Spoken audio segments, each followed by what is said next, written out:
Someone is asking, you keep saying you need to love yourself. Okay, I am ready. Where do I start from?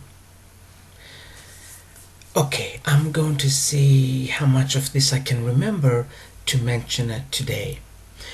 The first thing that will help when you are ready to start loving yourself is to understand that in the entire universe, with trillions of civilizations, there is no one else like you. Absolutely no one. There never has been and there never will be.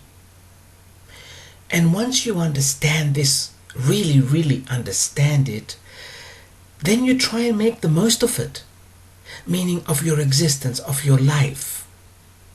You try and experience things consciously, even if it's simply walking to the bus stop.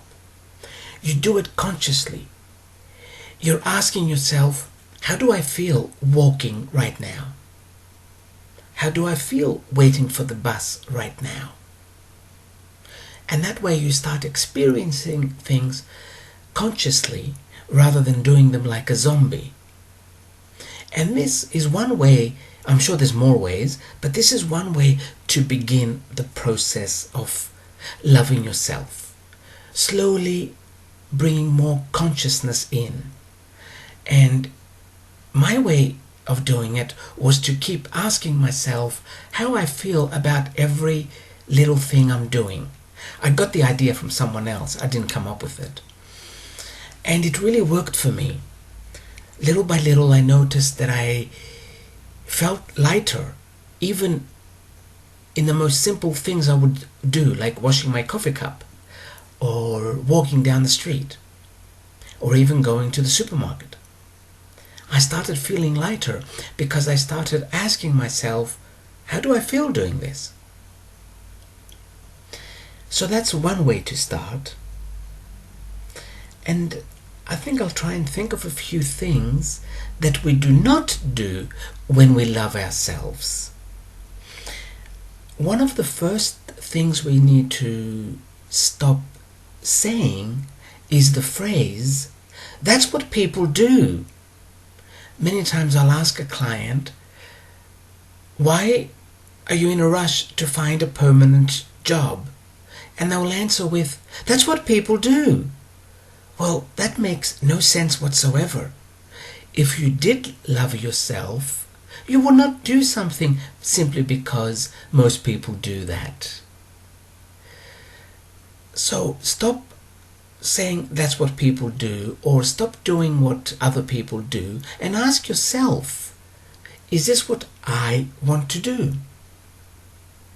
I think I've mentioned this before, but a long time ago an author wrote, imagine you were the only person on earth.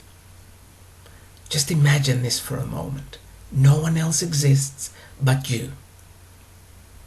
And then the author continued with, in order to be happy, this is the person you must become. So, I think this goes for in order to love yourself as well. You need to become this person. You need to constantly pretend you are the only person on earth. So what everyone else does or says doesn't matter. In reality, you are the only person on your earth because you have come to earth just for you, no one else. What else? Many times I would ask a client, why did you get married? That's what people do. Why did you buy a house? These are clients who have problems, right? They come to me with the problems. So first we go to find out why they got into the problems. Because that's the easiest way to solve a problem. Go to the source of it. Why did you buy a house? Because that's what people do.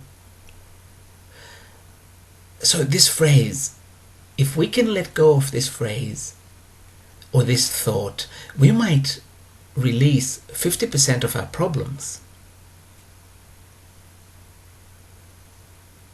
Then, another phrase that will help us if we let go of. Many times people will do something if they're in a relationship, but they don't really want to do it. And if I ask, why are you doing this? They will say, well, relationships are give and take. No, a contract, an agreement is give and take. A relationship is you just being yourself, and if the other person wants to stick around, they can. If they don't, they won't. That's a relationship. Otherwise, you're not in a relationship. You're just fooling yourself. You are in an agreement. You are in a contract. And then you wonder why you're not happy. Contracts never make anybody happy. If they did, we would not have to sign them.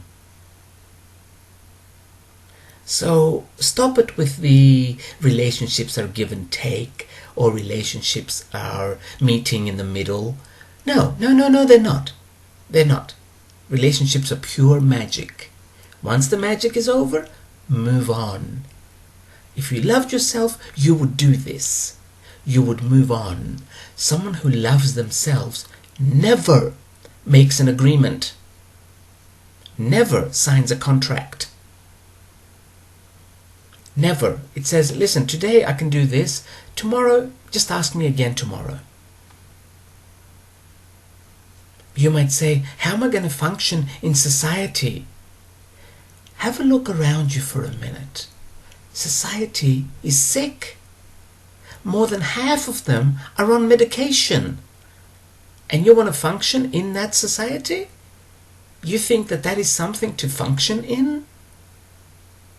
It isn't. So stop trying to function in something that isn't working, that never has worked. Sometimes we think it did work for our parents, and why is it not working now? Our parents were masters of denial, and this is why it kind of worked for them.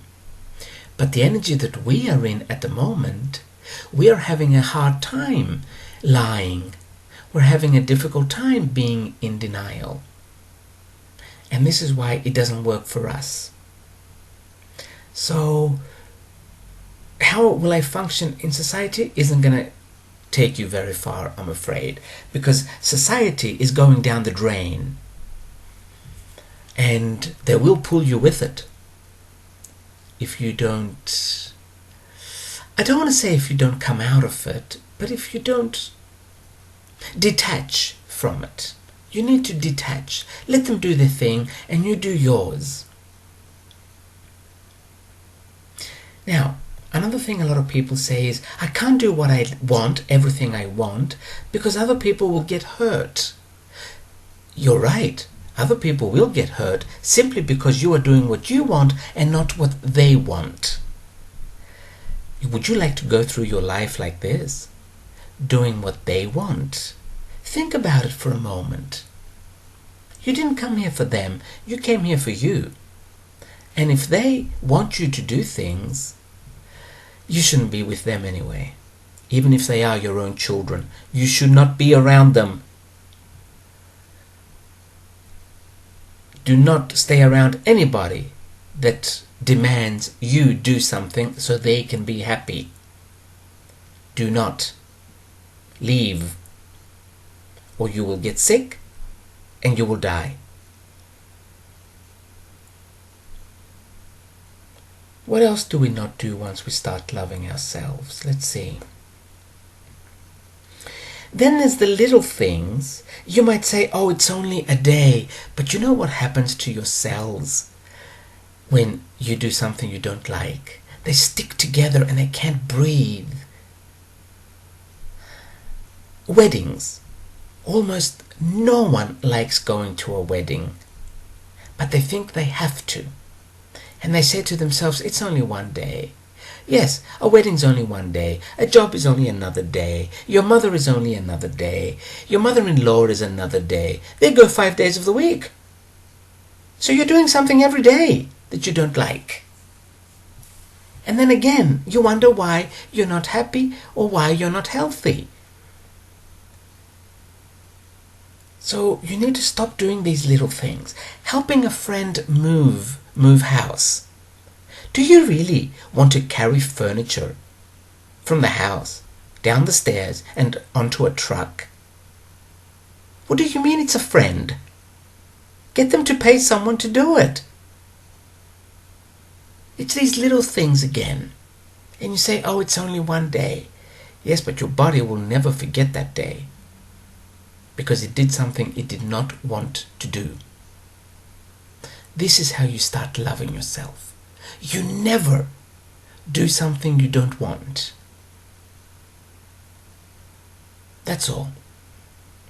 It will help to go in front of the mirror, look into your eyes, and say, I love you. That does help. But once you start loving you, you never again do something you do not want. This is one of the biggest reasons we are not healthy. It's not the only reason, but if you will always do only what you want, you will always remain healthy, because your vibration is always high. And a high vibration can never get sick,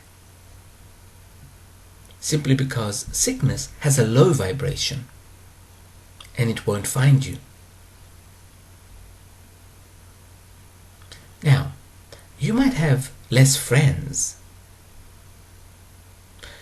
but let me tell you, it's worth it, because you will be healthy and happy. Who cares if you have 4,000 friends when you're in the hospital?